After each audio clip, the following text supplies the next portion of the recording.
परम सत्कारयोग गुरु सवारे गुरु प्यारे खालसा जी। वाहिगुरु जी का खालसा वाहिगुरु जी की फतेह।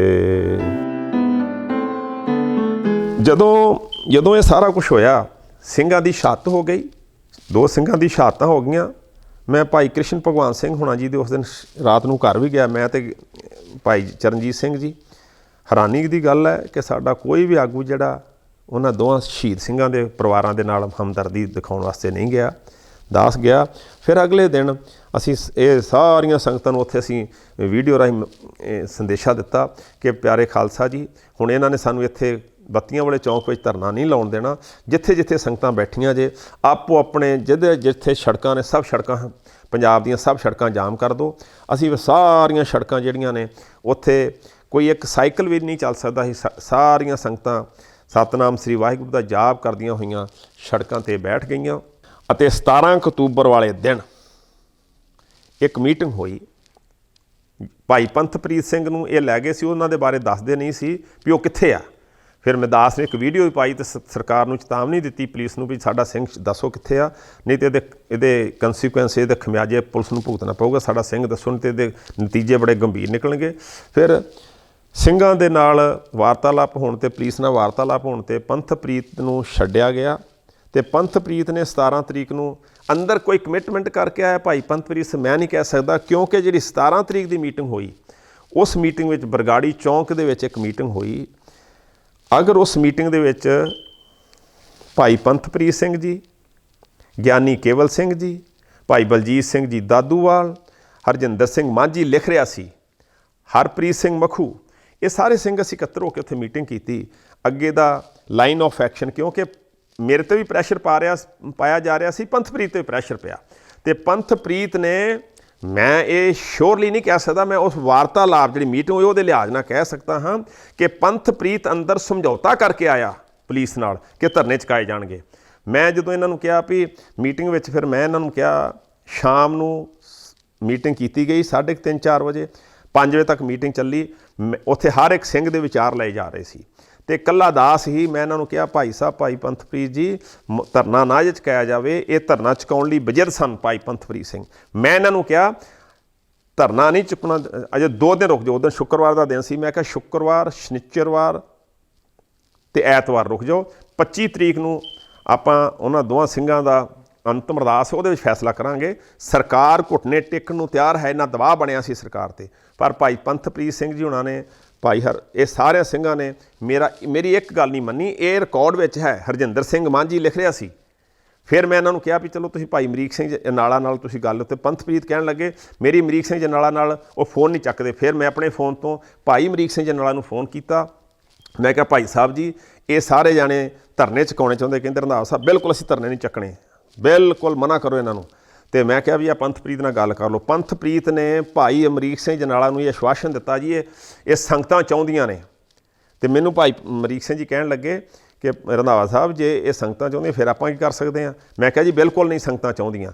ਮੈਂ ਕਿਹਾ ਇਹਨਾਂ ਨੂੰ ਕਹੋ ਸੰਗਤਾਂ ਕੋਲ ਸਹਿਮਤੀ ਲੈਣ। ਜਦੋਂ ਭਾਈ ਪੰਥਪ੍ਰੀਤ ਸਿੰਘ ਜੀ ਉੱਠ ਕੇ ਸਪੀਕਰ 'ਤੇ ਸੰਗਤਾਂ ਤੋਂ ਪਰਮਿਸ਼ਨ ਕਹਿੰਦੇ ਵੀ ਹੁਣ ਧਰਨੇ ਚੁੱਕ ਲੈਣੇ ਆ, ਸਿੱਖਾਂ ਨੇ ਕਿਹਾ, ਸਿੰਘਾਂ ਨੇ ਕਿਹਾ, ਅਸੀਂ ਸਾਡੇ ਪਿਓ ਦੀ ਇੱਜ਼ਤ ਦਾ ਸਵਾਲ ਹੈ, ਸਾਡੀ ਪੱਗ ਲੱਥੀ ਆ, ਗੁਰੂ ਸਾਹਿਬਾਂ ਦੀ ਬੇਅਦਬੀ ਹੋਈ, ਸਾਡੇ ਪਿਓ ਦੀ ਬੇਅਦਬੀ ਹੋਈ ਆ, ਅਸੀਂ ਆਪਣੇ ਝੋਨਿਆਂ ਨੂੰ ਅੱਗਾਂ ਲਾ ਦਿਆਂਗੇ, ਸਾਰਾ ਕੁਝ ਕੁਰਬਾਨ ਕਰ ਦਿਆਂਗੇ। ਪਰ ਪੰਥਪ੍ਰੀਤ ਸਿੰਘ, ਭਾਈ ਰਣਜੀਤ ਸਿੰਘ, ਅਤੇ ਇੱਕ ਹੋਰ ਮੈਂ ਆਪ ਜੀ ਨੂੰ ਇੱਥੇ ਬੇਨਤੀ ਕਰਨੀ ਚਾਹੁੰਦਾ ਹਾਂ, ਭਾਈ ਬਲਜੀਤ ਸਿੰਘ ਦਾਦੂਵਾਲ ਨੂੰ ਮੈਂ ਉਸ ਮੀਟਿੰਗ ਵਿੱਚ 5 ਵਾਰ ਕਿਹਾ, ਮੈਂ ਬਾਬਾ ਜੀ ਧਰਨੇ ਨਹੀਂ ਚੁੱਕਣੇ ਚਾਹੀਦੇ ਭਾਈ। ਪਰ ਬਾਬਾ ਬਲਜੀਤ ਸਿੰਘ ਨੇ ਮੇਰੀ ਇੱਕ ਵੀ ਗੱਲ ਨਹੀਂ ਮੰਨੀ, ਜਿਹਦਾ ਕਿ ਮੈਨੂੰ ਬਹੁਤ ਜ਼ਿਆਦਾ ਅਫਸੋਸ ਹੈ। ਇਹਨਾਂ 7-8 ਆਗੂਆਂ ਨੇ ਮੇਰੀ ਇੱਕ ਗੱਲ ਨਹੀਂ ਮੰਨੀ, ਔਰ ਇਹ ਸਾਰੀਆਂ ਗੱਲਾਂ ਲਿਖਤ ਵਿੱਚ ਹਨ। ਜੇ ਉਸ ਦਿਨ ਇਹ ਮੇਰੀ ਗੱਲ ਮੰਨ ਲੈਣ, ਫਿਰ ਮੈਂ ਉੱਥੇ ਇਹਨਾਂ ਨੂੰ ਕਿਹਾ ਵੀ ਭਾਈ ਪੰਥਪ੍ਰੀਤ ਜੀ, ਤੁਸੀਂ ਪੰਥ ਦੀ ਪਿੱਠ ਵਿੱਚ ਛੁਰਾ ਮਾਰਨ ਲੱਗੇ ਹੋ। ਜਿਹੜਾ 50 ਸਾਲ ਪੰਥ ਕੋ ਪੁੱਟਿਆ ਨਹੀਂ ਜਾਣਾ, ਇਹ ਬੇਅਦਬੀਆਂ ਨਹੀਂ ਫਿਰ ਰੁਕਣੀਆਂ, ਅੱਗੇ ਹੋਰ ਬੇਅਦਬੀਆਂ ਹੋਣਗੀਆਂ। ਤੁਸੀਂ ਇਸ ਤਰ੍ਹਾਂ ਨਾ ਕਰੋ, ਧਰਨੇ ਨਾ ਚੁੱਕੋ, 25 ਅਕਤੂਬਰ ਤੱਕ ਰੁਕ ਜਾਓ। ਪਰ ਇਹ ਮੰਨੇ ਨਹੀਂ। ਇਹਨਾਂ ਨੇ ਫਿਰ ਇਹ ਜਾ ਕੇ ਪ੍ਰੈਸ ਕਾਨਫਰੰਸ ਕੀਤੀ ਬਠਿੰਡੇ। ਅਤੇ ਮੈਂ ਭਾਈ ਅਮਰੀਕ ਸਿੰਘ ਜਨਾਲਾ ਨੂੰ ਕਿਹਾ, ਜਦੋਂ ਇਹਨਾਂ ਨੇ ਕਿਹਾ, ਮੈਂ ਕਿਹਾ ਭਾਈ ਸਾਹਿਬ ਜੀ, ਇਹ ਸੰਗਤਾਂ ਨੇ ਇਹਨਾਂ ਨੂੰ ਮਨਾ ਕਰ ਦਿੱਤਾ, ਇਹ ਲੇਕਿਨ ਮੀਟਿੰਗ ਕਰਨ ਚਲੇ ਗਏ ਆ, ਅਤੇ ਤੁਸੀਂ ਫਟਾਫਟ ਆਓ, ਆਪਾਂ ਇੱਥੇ ਇਹਨਾਂ ਨੂੰ ਕਹੀਏ ਵੀ ਅਸੀਂ ਪੰਥ ਨੂੰ ਆਗਾਜ਼ ਕਰੀਏ, ਕੌਮ ਨੂੰ ਦਸੀਏ ਕਿ ਨਹੀਂ ਧਰਨੇ ਨਹੀਂ ਚੁੱਕਣੇ ਚਾਹੀਦੇ। ਭਾਈ ਅਮਰੀਕ ਸਿੰਘ ਜਨਾਲਾ ਜਦੋਂ ਆਏ, ਅਸੀਂ ਸ਼ਾਮ ਨੂੰ 7 ਵਜੇ ਸੀ, ਅਸੀਂ ਵੀ ਪ੍ਰੈਸ ਕਾਨਫਰੰਸ ਕੀਤੀ। ਇਹ ਹਰ ਗੱਲ ਦੀ ਡਿਟੇਲ ਹੈ ਅਖਬਾਰਾਂ ਦੇ ਅੰਦਰ। ਤੇ ਫਿਰ ਲੇਕਿਨ ਉਨੀ ਦੇਰ ਤੱਕ ਸਾਰੀਆਂ ਖਬਰਾਂ ਛਪ ਚੁੱਕੀਆਂ ਸਨ ਤੇ ਅਗਲੇ ਦਿਨ 18 ਤਰੀਕ ਤੋਂ ਭਾਈ ਪੰਥਪ੍ਰੀਤ ਸਿੰਘ ਉਹਨਾਂ ਨੇ ਧਰਨੇ ਚੁਕਾ ਦਿੱਤੇ ਤੇ ਜਿਹੜਾ ਸਾਰਾ ਬਣਿਆ ਹੋਇਆ ਪ੍ਰੋਗਰਾਮ ਸੀ ਉਹ ਤੈਸ਼ ਨੈਸ਼ ਹੋ ਗਿਆ। ਕਿਉਂਕਿ ਜਿੰਨੇ ਵੀ ਕੋਈ ਸੰਘਰਸ਼ ਮੋਰਚੇ ਜਾਂ ਧਰਮ ਯੁੱਧ ਮੋਰਚੇ ਆਰੰਭ ਹੁੰਦੇ ਹਨ ਉਹ ਇੱਕੇ ਤਰੀਕੇ ਨਾਲ ਹੀ ਜਿੱਤੇ ਜਾ ਸਕਦੇ ਹਨ ਜੇ ਜਿਹੜੇ ਉਹ ਉਸ ਧਰਨੇ ਦੇ ਉਸ ਸੰਘਰਸ਼ ਦੇ ਆਗੂ ਹਨ ਉਹ ਨਿੱਜੀ ਹਿੱਤਾਂ ਤੋਂ ਉੱਪਰ ਉੱਠਣ, ਹਉਮੈ ਹੰਕਤਾ ਤੋਂ ਦੂਰ ਹੋਣ ਅਤੇ ਦ੍ਰਿੜਤਾ ਭਰਪੂਰ ਫੈਸਲੇ ਲੈ ਸਕਣ। ਮੈਂ ਇੱਥੇ ਬੇਨਤੀ ਕਰਨੀ ਚਾਹੁੰਦਾ ਹਾਂ, ਜਦੋਂ 17 ਤਰੀਕ ਨੂੰ ਇਹ ਮੀਟਿੰਗ ਹੋਈ ਹੈ, 17 ਅਕਤੂਬਰ ਨੂੰ ਬਰਗਾੜੀ ਦੇ ਚੌਂਕ ਵਿੱਚ ਮੀਟਿੰਗ ਹੋਈ ਆ, ਅਗਰ ਉਸ ਦਿਨ ਸਾਡੇ ਇਹ ਆਗੂ ਸਾਹਿਬਾਨ ਜਿਹਦੇ ਵਿੱਚ ਗਿਆਨੀ ਕੇਵਲ ਸਿੰਘ ਜੀ, ਭਾਈ ਪੰਥਪ੍ਰੀਤ ਸਿੰਘ ਜੀ, ਢੱਡਰੀਆਂ ਵਾਲੇ ਮਹਾਂਪੁਰਖ ਸੰਤ ਬਾਬਾ ਰਣਜੀਤ ਸਿੰਘ ਜੀ ਢੱਡਰੀਆਂ ਵਾਲੇ, ਔਰ ਉਹਦੇ ਵਿੱਚ ਅਖੰਡ ਕੀਰਤਨੀ ਜਥੇ ਵਾਲੇ ਸਿੰਘ ਸੀ, ਹਰਪ੍ਰੀਤ ਸਿੰਘ ਮਖੂ ਸੀ, ਹਰਜਿੰਦਰ ਸਿੰਘ ਮਾਂਝੀ ਸੀ, ਬਾਬਾ ਬਲਜੀਤ ਸਿੰਘ ਸਾਹਿਬ ਸੀਗੇ, ਇਹਨਾਂ ਸਾਰੇ ਸਿੰਘਾਂ ਨੇ ਮੇਰੀ ਇੱਕ ਵੀ ਗੱਲ ਨਹੀਂ ਮੰਨੀ ਤੇ ਸਗੋਂ ਉਲਟਾ ਮੈਨੂੰ ਇਹਨਾਂ ਨੇ ਤਾੜਨਾ ਕੀਤੀ ਵੀ ਤੈਨੂੰ ਪੰਥ ਦੀ ਕੋਈ ਜ਼ਿਆਦਾ ਹਮਦਰਦੀ ਹੈ, ਤੂੰ ਕਿਉਂ ਇਸ ਤਰ੍ਹਾਂ ਕਹਿਣਾ ਹੈ। ਮੈਂ ਕਿਹਾ ਜੀ ਇਹਦੇ ਨਾਲ ਅੱਜ ਸਰਕਾਰ 'ਤੇ ਬੜਾ ਦਬਾਅ ਬਣਿਆ ਹੋਇਆ ਹੈ, ਅਗਰ ਤੁਸੀਂ ਇਹ ਧਰਨਾ ਚੁਕਾ ਦੋਗੇ ਤਾਂ ਸਾਨੂੰ ਫਿਰ ਇਨਸਾਫ ਨਹੀਂ ਮਿਲਣਾ, ਪੰਥ ਦੀ ਪਿੱਠ 'ਤੇ ਛੁਰਾ ਵੱਜੂਗਾ, 50 ਸਾਲ ਨਹੀਂ ਛੁਰਾ ਪੁੱਟਿਆ ਜਾਏਗਾ। ਪਰ ਇਹਨਾਂ ਨੇ ਇੱਕ ਵੀ ਗੱਲ ਨਹੀਂ ਮੰਨੀ, ਇੱਕ ਨੰਬਰ। ਦੂਜਾ, ਜਦੋਂ 25 ਤਰੀਕ ਨੂੰ ਦੋਨਾਂ ਸ਼ਹੀਦ ਸਿੰਘਾਂ ਦੀ ਅੰਤਮ ਅਰਦਾਸ ਸੀ, ਉਸ ਅੰਤਮ ਅਰਦਾਸ ਵਿੱਚ ਬਾਬਾ ਬਲਜੀਤ ਸਿੰਘ ਜੀ ਨੇ ਇੱਕ ਛੋਟਾ ਜਿਹਾ ਵੀ ਮੈਂ ਸਾਰੇ ਪ੍ਰਬੰਧ ਕਰੂੰਗਾ, ਉਹਨਾਂ ਨੇ ਸਾਰੇ ਦਾ ਸਾਰਾ ਆਪਣੇ ਕੋਲ ਪ੍ਰਬੰਧ ਕਰ ਲਿਆ, ਕਿਸੇ ਦੀ ਗੱਲ ਹੀ ਸੁਣਨੀ ਬੰਦ ਕਰ ਦਿੱਤੀ। ਸਪੈਸ਼ਲੀ ਮੈਂ ਆਪ ਜੀ ਨੂੰ ਬੇਨਤੀ ਕਰਨੀ ਚਾਹੁੰਦਾ ਹਾਂ, ਸਮੁੱਚੀਆਂ ਉੱਥੇ ਸਿੱਖ ਸੰਗਤਾਂ 'ਚ ਜਿੰਨੇ ਵੀ ਮੈਂ ਧਰਨਿਆਂ 'ਤੇ ਜਾਂਦਾ ਹਾਂ, ਸਿੰਘ ਸਾਰੇ ਮੇਰਾ ਬੜਾ ਸਤਿਕਾਰ ਕਰਦੇ ਸੀ। ਪੰਥਪ੍ਰੀਤ ਤੇ ਬਲਜੀਤ ਸਿੰਘ ਦਾਦੂ ਤੋਂ ਪਹਿਲਾਂ ਸਿੰਘ ਮੈਨੂੰ ਕਹਿੰਦੇ ਸੀ ਤੁਸੀਂ ਬੋਲੋ ਸਟੇਜ 'ਤੇ, ਅਤੇ ਇਹ ਮੈਂ ਉੱਥੇ ਸਪਸ਼ਟ ਲਫ਼ਜ਼ਾਂ ਵਿੱਚ ਕਹਿੰਦਾ ਸੀ ਕਿ ਇਹ ਮੁਗਲ ਰੂਹ ਵਾਲਾ ਬਾਦਲ ਪਰਿਵਾਰ ਜਿਹੜਾ ਹੈ, ਇਹ ਧਰਨਿਆਂ ਦੇ ਵਿੱਚ ਗੁਰੂ ਕੇ ਸਿੱਖੋ ਸਾਨੂੰ ਇਨਸਾਫ ਇਹਨਾਂ ਦਿਵਾਉਣਾ ਨਹੀਂ, ਕਿਉਂਕਿ ਇਹਨਾਂ ਅੰਦਰ ਮੁਗਲਾਂ ਵਾਲੀ ਰੂਹ ਹੈ, ਇਹ ਦੋਸ਼ੀਆਂ ਨੂੰ ਬਚਾਉਣ ਵਿੱਚ ਲੱਗੇ ਹੋਏ ਹਨ। ਕਿਸੇ ਹੋਰ ਆਗੂ ਨੇ ਕਦੇ ਇਸ ਤਰ੍ਹਾਂ ਦੀ ਕੋਈ ਗੱਲ ਨਹੀਂ ਕੀਤੀ। ਮੈਨੂੰ ਸਗੋਂ ਸਿੰਘ ਕਹਿੰਦੇ ਸੀ ਤੁਸੀਂ ਇਹਨਾਂ ਸਖਤ ਨਾ ਬੋਲੋ। ਅਤੇ 25 ਤਰੀਕ ਨੂੰ ਜਦੋਂ ਉੱਥੇ ਅੰਤਮ ਅਰਦਾਸ ਹੋਈ ਹੈ, ਦਾਸ ਨੇ ਸਟੇਜ 'ਤੇ ਨਹੀਂ ਗਿਆ, ਮੈਨੂੰ ਭਾਈ ਅਮਰੀਕ ਸਿੰਘ ਜੀ ਜਨਾਲਾ, ਧਿਆਨ ਸਿੰਘ ਮੰਡ, ਜਥੇਦਾਰ ਬਲਵੰਤ ਸਿੰਘ ਨੰਦਗੜ੍ਹ ਇਹ ਕਹਿੰਦੇ ਸੀ ਸਟੇਜ 'ਤੇ ਆ ਜਾਓ। ਪਰ ਭਾਈ ਬਲਜੀਤ ਸਿੰਘ ਦਾਦੂ ਦਾ ਮੈਂ ਕਰੈਕਟਰ ਅਤੇ ਕਿਰਦਾਰ 17 ਅਕਤੂਬਰ ਵਾਲੇ ਦਿਨ ਦੇਖ ਲਿਆ ਸੀ, ਮੈਨੂੰ ਉਹ ਚੰਗਾ ਨਹੀਂ ਲੱਗਿਆ। ਉਸ ਦਿਨ ਇਹਨਾਂ ਨੇ ਮੇਰਾ ਸਹਿਯੋਗ ਨਹੀਂ ਕੀਤਾ। ਧਰਨੇ ਕੰਟੀਨਿਊ ਕਰਨੇ ਚਾਹੀਦੇ ਸੀ। ਸੰਗਤਾਂ ਵਿੱਚ, ਪੰਥ ਵਿੱਚ, ਕੌਮ ਵਿੱਚ ਇੰਨਾ ਰੋਸ ਸੀ ਕਿ ਬਿਲਕੁਲ ਧਰਨੇ ਚੁੱਕਣ ਨੂੰ ਤਿਆਰ ਨਹੀਂ ਸੀ। ਇਹਨਾਂ ਨੇ ਜ਼ਬਰਦਸਤੀ ਪ੍ਰੈਸ ਕਾਨਫਰੰਸ ਕਰਕੇ ਬਠਿੰਡੇ ਧਰਨੇ ਚੁਕਾਏ। ਜੇ ਉਦੋਂ ਧਰਨੇ ਨਾ ਚੁਕਾਉਂਦੇ ਅਤੇ ਆ ਜਿਹੜੇ ਬਾਅਦ ਵਿੱਚ ਸਤਿਗੁਰਾਂ ਦੀਆਂ ਬੇਅਦਬੀਆਂ ਹੋਈਆਂ ਨੇ, ਜੋ ਕੁਛ ਹੋਇਆ ਹੈ, ਅੱਜ ਤੱਕ ਇਨਸਾਫ ਵਾਸਤੇ ਸਿੱਖ ਪੰਥ ਅੱਜ ਦਰ ਠੋਕਰਾਂ ਖਾ ਰਿਹਾ, ਇਹ ਗੱਲ ਹੁੰਦੀ ਨਾ। ਕਿਉਂਕਿ ਜਿਸ ਕੌਮ ਦੇ ਆਗੂ, ਜਿਸ ਕੌਮ ਦੇ ਧਾਰਮਿਕ ਰਹਿਬਰ ਹਉਮੈ ਹੰਕਤਾ 'ਚ ਭਰੇ ਹੋਣਗੇ, ਨਿੱਜੀ ਹਿੱਤਾਂ ਤੋਂ ਉੱਪਰ ਨਹੀਂ ਉੱਠਣਗੇ, ਦ੍ਰਿੜਤਾ ਉਹਨਾਂ ਦੇ ਲਵੇ ਨਹੀਂ ਲੱਗੂਗੀ, ਕਦੇ ਕੋਈ ਮੋਰਚੇ ਨਹੀਂ ਜਿੱਤੇ ਜਾਂਦੇ ਜੀ। ਸਿੱਖਾਂ ਕੋਲ ਆਗੂਆਂ ਦੀ ਇਸ ਵੇਲੇ ਮੌਜੂਦਾ ਜਿਹੜਾ ਹੈ, ਮੈਂ ਇੱਕ ਆਗੂ ਸਾਹਿਬਾਨ ਦੇ ਨਾਲ ਮੇਰੇ ਨਿੱਜੀ ਤੌਰ 'ਤੇ ਬੜੇ ਨਜ਼ਦੀਕੀ ਸੰਬੰਧ ਰਹੇ। ਜਦੋਂ ਸਿੰਘ ਸਾਹਿਬ ਗਿਆਨੀ ਬਲਵੰਤ ਸਿੰਘ ਜੀ ਨੰਦਗੜ੍ਹ ਸਾਹਿਬ ਨੂੰ ਤਖਤ ਦੇ ਜਥੇਦਾਰੀ ਤੋਂ ਹਟਾਇਆ ਅਤੇ ਉਦੋਂ ਬਹੁਤ ਜ਼ਿਆਦਾ ਰੋਸ ਸੀ ਕੌਮ ਵਿੱਚ। ਰੋਜ਼ਾਨਾ ਬਹੁਤ ਸਾਰੇ ਜਿਹੜੇ ਸਿੱਖ ਲੀਡਰ ਸੀ ਦਾਸ ਨੂੰ ਆ ਕੇ ਮਿਲਦੇ ਸੀ।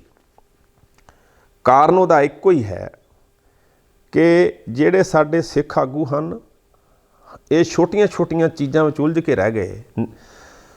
ਨਿੱਜੀ ਹਿੱਤ ਦਾ ਮਤਲਬ ਹੈ ਆਪਣੇ ਸਰੀਰ ਦਾ ਹਿੱਤ ਵੀ ਛੱਡ ਜਾਵੇ, ਆਦਮੀ ਸਰੀਰ ਦਾ ਹਿੱਤ ਛੱਡ ਜਾਵੇ। ਸਾਡੇ ਅੱਜ ਦੀ ਤਰੀਕ ਜਿੰਨੇ ਸਿੱਖ ਆਗੂ ਹਨ, ਸਾਡੇ ਧਾਰਮਿਕ ਆਗੂ ਹਨ, ਮੈਂ ਬੜੇ ਅਫਸੋਸ ਨਾਲ ਇਹ ਗੱਲ ਕਹਿ ਰਿਹਾ, ਮੈਂ ਪਿਛਲੇ 35 ਸਾਲ ਤੋਂ ਇਹਨਾਂ ਸੰਘਰਸ਼ਾਂ ਦੇ ਵਿੱਚ ਰਿਹਾ। ਸੰਤ ਬਾਬੇ ਜਰਨੈਲ ਸਿੰਘ ਜੀ ਦਾ ਸੰਘਰਸ਼ ਦੇਖਿਆ, ਉਹਨਾਂ ਦੀ ਸੰਗਤ ਦਾ ਨਿੱਘ ਮਾਣਿਆ। ਸੰਤ ਮਹਾਂਪੁਰਖ ਬਾਬਾ ਕਰਤਾਰ ਸਿੰਘ ਜੀ ਹੋਣੀ ਜਦੋਂ ਐਮਰਜੈਂਸੀ ਵਿੱਚ ਉਹਨਾਂ 37 ਵੱਡੇ ਨਗਰ ਕੀਰਤਨ ਕੱਢੇ ਸੀ, ਅਸੀਂ ਉਦੋਂ ਵੀ ਯੰਗ ਉਮਰ 'ਚ ਭਚੰਗੀ ਸੀ, ਅਸੀਂ ਉਦੋਂ ਛੋਟੀ ਉਮਰ ਸਾਂ, ਅਸੀਂ ਉਹ ਦੇਖੇ, ਉਹਨਾਂ ਵਿੱਚ ਸਫਲਤਾ ਮਿਲੀ, ਐਮਰਜੈਂਸੀ ਤੋੜੀ ਗਈ।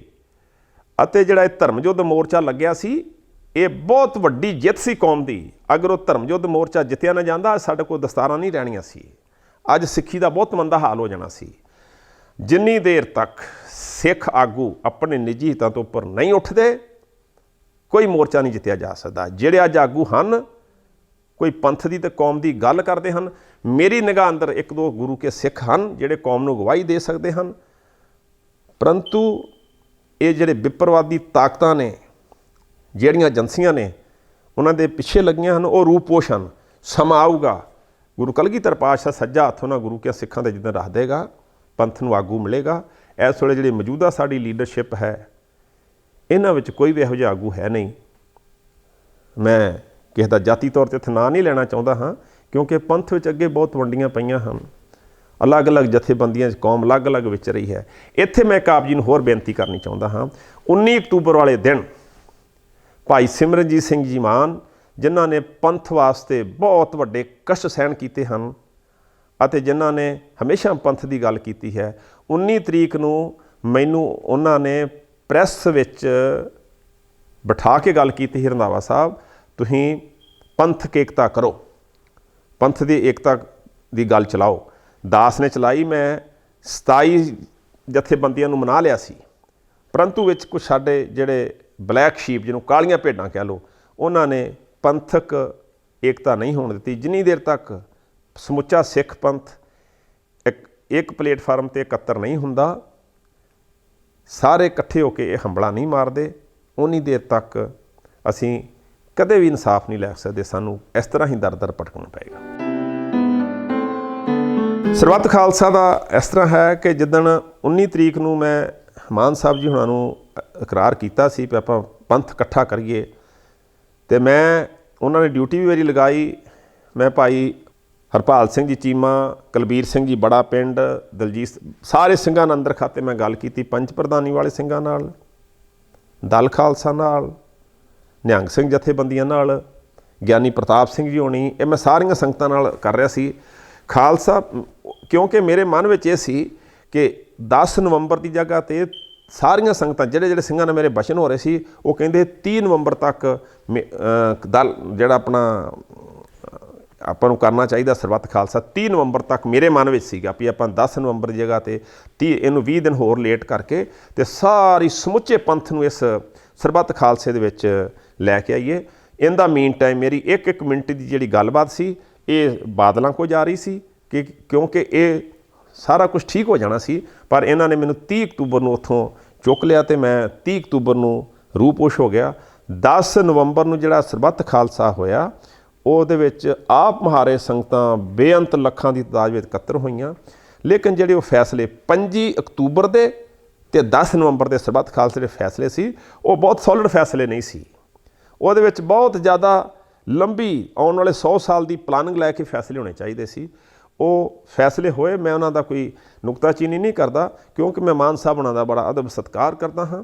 ਉਹ ਇੱਕ ਤਰ੍ਹਾਂ ਨਾਲ ਪੰਥ ਵਿੱਚ ਇਹ ਗੱਲ ਗਈ ਕਿ ਇਹ ਜਿਹੜਾ ਸਰਬੱਤ ਖਾਲਸਾ ਹੈ, ਇਹ ਸਰਦਾਰ ਸਿਮਰਨਜੀਤ ਸਿੰਘ ਮਾਨ ਵੱਲੋਂ ਬੁਲਾਇਆ ਗਿਆ ਸਰਬੱਤ ਖਾਲਸਾ ਹੈ। ਸੋ ਇਸ ਕਰਕੇ ਜਿਹੜੇ ਫੈਸਲੇ ਉਹਨਾਂ ਨੂੰ ਸਮੁੱਚੇ ਸਿੱਖ ਪੰਥ ਨੇ ਸਹਿਮਤੀ ਨਹੀਂ ਦਿੱਤੀ ਹੈ, ਮੈਂ ਇਹ ਗੱਲ ਕਹਿ ਸਕਦਾ ਹਾਂ। ਹਾਲਾਂ ਮੈਂ ਭਾਈ ਸਿਮਰਨਜੀਤ ਸਿੰਘ ਮਾਨ ਸਾਹਿਬ ਦਾ ਜਿੰਨੇ ਸਰੀਰ 'ਤੇ ਰੋਮਿਆ ਰੋਮ ਕਰਕੇ ਧੰਨਵਾਦ ਕਰਦਾ। ਉਹਨਾਂ ਪੰਥ ਵਾਸਤੇ ਬਹੁਤ ਵੱਡੀਆਂ ਕੁਰਬਾਨੀਆਂ ਕੀਤੀਆਂ ਹਨ, ਔਰ ਅੱਜ ਵੀ ਉਹ ਪੰਥ ਦੇ ਹਿਤੈਸ਼ੀ ਹੋਣ ਦੀ ਜਿਹੜਾ ਉਹ ਪ੍ਰੂਫ ਦੇ ਰਹੇ ਹਨ। ਕਿਉਂਕਿ ਜਿਹੜੇ ਸਰਬੱਤ ਖਾਲਸਾ ਦੇ ਜਥੇਦਾਰ ਹਨ, ਇਹਨਾਂ ਸਾਰਿਆਂ ਦੀਆਂ, ਜਿਵੇਂ ਭਾਈ ਬਲਜੀਤ ਸਿੰਘ ਜੀ ਦਾਦੂਵਾਲ ਸਾਹਿਬ ਹਨ, ਸਮੁੱਚੇ ਸਿੱਖ ਪੰਥ ਨੂੰ ਪਤਾ ਹੈ ਉਹਨਾਂ ਦੀ ਕੀ ਵਿਚਾਰਧਾਰਾ ਹੈ। ਸਿਰਫ ਇੱਕ ਸਿੰਘ ਜਿਹੜੇ ਭਾਈ ਜਗਤਾਰ ਸਿੰਘ ਜੀ ਹਵਾਰਾ ਸਾਹਿਬ ਦੀ, ਜਦੋਂ ਉਹਨਾਂ ਦਾ ਨਾਂ ਅਨਾਊਂਸ ਹੋਇਆ ਸੀ ਅਕਾਲ ਤਖਤ ਦੇ ਜਥੇਦਾਰ ਵਾਸਤੇ, ਜਿੰਨਾ ਵੀ ਉੱਥੇ ਲੱਖਾਂ ਤਾਜ ਵਿੱਚ ਇੱਕ ਸਿੱਖ ਨੇ ਜਕਾਰਿਆਂ ਦੀ ਆਵਾਜ਼ ਵਿੱਚ ਉਹਨਾਂ ਨੂੰ ਸਹਿਮਤੀ ਦਿੱਤੀ ਸੀ। ਫਿਰ ਭਾਈ ਧਿਆਨ ਸਿੰਘ ਮੰਡ ਦਾ ਕਾਰਜਕਾਰੀ ਜਥੇਦਾਰ ਦਾ ਆਉਣਾ, ਭਾਈ ਬਲਜੀਤ ਸਿੰਘ ਦਾਦੂ ਦਾ ਬਣਨਾ, ਕਿਉਂਕਿ ਅਜੇ ਉਸ ਦੇ ਵਿੱਚ ਅਜੇ ਸਿਰਫ ਅਕਾਲ ਤਖਤ ਦਾ ਜਥੇਦਾਰ ਹੀ ਭਾਈ ਜਗਤਾਰ ਸਿੰਘ ਹਵਾਰਾ ਬਣਾਇਆ ਜਾਂਦਾ, ਬਾਕੀ ਜਥੇਦਾਰਾਂ ਦਾ ਕੋਈ ਨਾਂ, ਮਤਲਬ ਇਹ ਇੱਕ ਸੋਚ ਵਿਚਾਰ ਦੀ ਲੋੜ ਸੀ। ਉਹ ਜਿਹੜੇ ਜਥੇਦਾਰ ਬਣਾਏ ਗਏ, ਉਹਨਾਂ ਦੀ ਆਪਸੀ ਡਾਇਰੈਕਸ਼ਨਾਂ ਹੀ ਅਲੱਗ-ਅਲੱਗ ਸੀ। ਭਾਈ ਅਮਰੀਕ ਸਿੰਘ ਜਨਾਲਾ ਦੀ ਸੋਚ ਅਲੱਗ ਸੀ, ਬਲਜੀਤ ਸਿੰਘ ਦਾਦੂ ਦੀ ਸੋਚ ਅਲੱਗ ਸੀ, ਧਿਆਨ ਸਿੰਘ ਮੰਡ ਜਿਹੜੇ ਸੀ ਉਹ ਇੱਕ ਰਾਜਨੀਤਿਕ ਜਮਾਤ 'ਚੋਂ ਆਏ ਹੋਏ ਸਿੱਖ ਸੀਗੇ।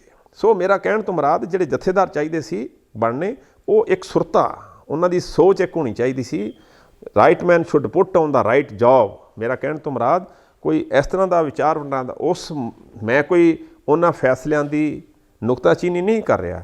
ਉਸ ਸਰਬੱਤ ਖਾਲਸੇ ਦੇ ਵਿੱਚ ਭਾਈ ਜਗਤਾਰ ਸਿੰਘ ਹਵਾਰਾ ਨੂੰ ਅਕਾਲ ਤਖਤ ਦਾ ਜਥੇਦਾਰ ਬਣਾ ਕੇ ਬਾਕੀ ਇੱਕ ਕਮੇਟੀ ਬਣਾ ਦੇਣੀ ਚਾਹੀਦੀ ਸੀ। ਐਨੀਵੇ ਉਹ ਜਿਹੜੇ ਜਥੇਦਾਰ ਸੀ ਉਹਨਾਂ ਦਾ ਪਹਿਲੇ ਦਿਨ ਤੋਂ ਹੀ ਵਿਚਾਰਧਾਰਾ ਅਲੱਗ-ਅਲੱਗ ਵਿਚਾਰਧਾਰਾ ਦੇ ਜਥੇਦਾਰ ਬਣੇ ਸੀ। ਇਸ ਕਰਕੇ ਭਾਈ ਅਮਰੀਕ ਸਿੰਘ ਜਨਾਲਾ ਉਹਨਾਂ ਤੋਂ ਲੱਗ ਚੱਲੇ। ਬਲਜੀਤ ਸਿੰਘ ਦਾਦੂਵਾਲ ਅਤੇ ਭਾਈ ਧਿਆਨ ਸਿੰਘ ਮੰਡ ਜਦੋਂ ਬਰਗਾੜੀ ਉੱਥੇ ਮੋਰਚਾ ਲੱਗਿਆ ਹੈ ਉਹਦੇ ਵਿੱਚ ਸਾਰਾ ਕੁਝ ਸਾਹਮਣੇ ਆ ਗਿਆ। ਕਿਉਂਕਿ ਜਿੰਨੀ ਦੇਰ ਤੱਕ ਨਿੱਜੀ ਹਿੱਤਾਂ ਤੋਂ ਉੱਪਰ ਉੱਠ ਕੇ ਪੰਥ ਦੀ ਡਟ ਕੇ ਨਿੱਜੀ ਹਿੱਤ ਮਤਲਬ ਸਰੀਰ ਦਾ ਹਿੱਤ ਵੀ ਛੱਡ ਜਾਣਾ, ਪਰਿਵਾਰ ਦਾ ਹਿੱਤ ਬਹੁਤ ਦੂਰ ਦੀ ਗੱਲ ਹੈ। ਜਿੰਨੀ ਦੇਰ ਤੱਕ ਇਹੋ ਜਿਹੀ ਸੋਚ ਲੈ ਕੇ ਸਾਡੇ ਜਥੇਦਾਰ ਸਾਹਿਬਾਨ, ਧਾਰਮਿਕ ਆਗੂ ਸਾਹਿਬਾਨ, ਸਿੱਖ ਲੀਡਰ ਨਹੀਂ ਆਉਂਦੇ, ਕੋਈ ਮਸਲਾ ਹੱਲ ਹੋਣ ਵਾਲਾ ਨਹੀਂ ਹੈ। ਇਸ ਤਰ੍ਹਾਂ ਹੈ ਜੀ ਕਿ ਜਿਹੜੀ ਬੇਅਦਬੀ ਕਾਂਡ ਦਾ ਜਿਹੜਾ ਬੇਅਦਬੀ ਗੁਰੂ ਸਾਹਿਬਾਂ ਦੀ ਹੋਈ, ਇਹਦੇ ਜਿੱਥੋਂ ਤੱਕ ਇਨਸਾਫ ਦਾ ਸਵਾਲ ਹੈ, ਇਨਸਾਫ ਤਾਂ ਇਹ ਸਾਨੂੰ ਉਦੋਂ ਹੀ ਮਿਲ ਜਾਣਾ ਚਾਹੀਦਾ ਸੀ ਜਦੋਂ ਇਹ ਬੇਅਦਬੀ ਹੋਈ ਹੈ। ਮਿਲ ਸਕਦਾ ਸੀ ਜੇ ਬਾਦਲ ਚਾਹੁੰਦੇ ਤਾਂ, ਜੇ ਉਦੋਂ ਹੀ ਸੱਚੇ ਸੌਦੇ ਵਾਲਿਆਂ ਨੂੰ ਫੜ ਲੈਂਦੇ ਤੇ ਨਿਆਂ ਉਦੋਂ ਹੀ ਮਿਲ ਜਾਂਦਾ। ਪਰ ਉਹਨਾਂ ਨੇ ਅਗਰ ਉਦੋਂ ਨਹੀਂ ਨਿਆਂ ਦਿੱਤਾ, ਬਾਅਦ ਵਿੱਚ ਤਾਂ ਨਿਆਂ ਉਹਨਾਂ ਨੇ ਦੇਣਾ ਹੀ ਕੀ ਸੀ। ਮੈਂ ਬੜਾ ਇਸ ਗੱਲ 'ਤੇ ਸਮੇਂ-ਸਮੇਂ 'ਤੇ ਬਹੁਤ ਇਸ ਗੱਲ ਦਾ ਰੋਸ ਵੀ ਮਨਾਇਆ ਅਤੇ ਇਸ ਗੱਲ ਦਾ ਵਾਸਤੇ ਮੈਂ ਜਦੋਂ ਇੱਕ ਮੈਂ ਇੱਥੇ ਗੱਲ ਆਪ ਜੀ ਨੂੰ ਬੇਨਤੀ ਕਰਨੀ ਚਾਹੁੰਦਾ ਹਾਂ। ਕੁੰਵਰ ਵਿਜੇ ਪ੍ਰਤਾਪ IG ਕੁੰਵਰ ਵਿਜੇ ਪ੍ਰਤਾਪ ਸਿੰਘ ਜੀ ਇੱਕ ਇੰਨੇ ਨਹਾਇਤ ਵਧੀਆ ਅਫਸਰ ਹੈ। ਉਹਨਾਂ ਨੇ ਇਸ ਬੇਅਦਬੀ ਕਾਂਡ ਦੀ ਇੰਨੀ ਜ਼ਬਰਦਸਤ ਗਹਿਰਾਈ ਨਾਲ ਜਾਂਚ ਕੀਤੀ ਹੈ ਕਿ ਦਾਸ ਇੱਥੇ ਅਮਰੀਕਾ ਵਿੱਚ ਆ ਗਿਆ ਸੀ, ਕਿਸੇ ਨੂੰ ਦੱਸ ਕੇ ਨਹੀਂ ਆਇਆ ਸੀ। ਉਹਨਾਂ ਨੇ ਕਿੱਥੋਂ ਮੇਰਾ ਨੰਬਰ ਲਿਆ, ਕਿਵੇਂ ਉਹਨਾਂ ਨੇ ਇਨਕੁਆਇਰੀ ਕੀਤੀ, ਕਿਹੜੇ ਸੋਰਸ ਤੋਂ ਉਹਨਾਂ ਨੇ ਪਤਾ ਕਰਿਆ, ਉਹਨਾਂ ਨੇ ਮੇਰੇ ਤੱਕ ਅਪਰੋਚ ਕੀਤੀ ਕਿ ਉਹ ਵੀ ਇੱਕ ਇਸ ਬੇਅਦਬੀ ਦੇ ਨਾਲ ਬੇਅਦਬੀ ਦੀ ਜਾਣਕਾਰੀ ਬਹੁਤ ਰੱਖਦੇ ਆ। ਫਿਰ ਉਹਨਾਂ ਨੇ ਮੈਨੂੰ ਪੁੱਛਿਆ, ਮੈਂ ਅੱਜ ਜਿੰਨੀਆਂ ਬੇਨਤੀਆਂ ਕੀਤੀਆਂ ਨੇ ਇਸ ਵੀਡੀਓ ਦੇ ਵਿੱਚ, ਜਿਹੜੀਆਂ ਗੱਲਾਂ ਕਹੀਆਂ ਸਾਰੀਆਂ ਵੀਡੀਓ 'ਚ ਮੈਂ ਉਹਨਾਂ ਨੂੰ ਕੁੰਵਰ ਵਿਜੇ ਪ੍ਰਤਾਪ ਸਿੰਘ ਜੀ ਨੂੰ ਸਾਰੀ ਇੱਕ ਗੱਲ ਦੱਸੀ ਅਤੇ ਉਹਨਾਂ ਦੇ ਨਾਲ ਮੇਰਾ ਬੜਾ ਕਈ ਮਰਤਬਾ ਉਹਨਾਂ ਨਾਲ ਮੇਰੀ ਗੱਲਬਾਤ ਹੋਈ। ਮੈਂ ਉਹਨਾਂ ਨੂੰ ਹਰ ਗੱਲ ਲਿਖਤ ਵਿੱਚ ਭੇਜੀ। ਕੁੰਵਰ ਵਿਜੇ ਪ੍ਰਤਾਪ ਸਿੰਘ ਜੀ ਇੱਕ ਐਸੇ ਇਮਾਨਦਾਰ, ਬੁੱਧੀਮਾਨ, ਪੜ੍ਹੇ ਲਿਖੇ ਅਤੇ ਬਹੁਤ ਹੀ ਨਿਧੜਕ, ਕਿਸੇ ਦੇ ਭੈ ਵਿੱਚ ਨਹੀਂ। ਗੁਰੂ ਕਲਗੀਧਰ ਪਾਤਸ਼ਾਹ ਨੇ ਕਿ ਭੈ ਕਾਹੂ ਕੋ ਦੇ ਤਨਹਿ ਪੈਮਾਨ ਧਿਆਨ। ਉਹਨਾਂ ਨੇ ਗੁਰੂ ਕਲਗੀਧਰ ਪਾਤਸ਼ਾਹ ਜੀ ਦੇ ਦੱਸੇ ਹੋਏ ਮਾਰਗ 'ਤੇ ਚੱਲਦਿਆਂ ਇਸ ਬੇਅਦਬੀ ਵਾਲੇ ਕਾਂਡ ਦੀ ਇੰਨੀ ਗਹਿਰਾਈ ਦੇ ਨਾਲ ਜਾਂਚ ਕੀਤੀ ਕਿ ਅਸਲ ਸੱਚ ਉਹਨਾਂ ਨੇ ਸਾਹਮਣੇ ਲੈ ਆਂਦਾ। ਉਹਨਾਂ ਨੇ ਬਾਦਲਾਂ ਨੂੰ ਕਟਹਿਰੇ ਵਿੱਚ ਖੜਾ ਕੀਤਾ ਹੈ।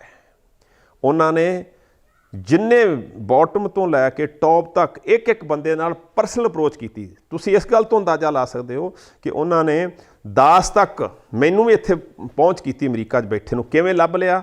ਅੱਜ ਤੱਕ ਮੇਰੇ ਜਾਣਕਾਰ ਦੋਸਤਾਂ ਮਿੱਤਰਾਂ ਨੂੰ ਹੁਣ ਪਤਾ ਲੱਗੇਗਾ ਇਸ ਵੀਡੀਓ ਤੋਂ ਕਿ ਮੈਂ ਅਮਰੀਕਾ ਵਿੱਚ ਹਾਂ। ਅੱਜ ਤੱਕ ਮੇਰੇ ਬਾਰੇ ਕਿਸੇ ਨੂੰ ਪਤਾ ਨਹੀਂ ਹੈ।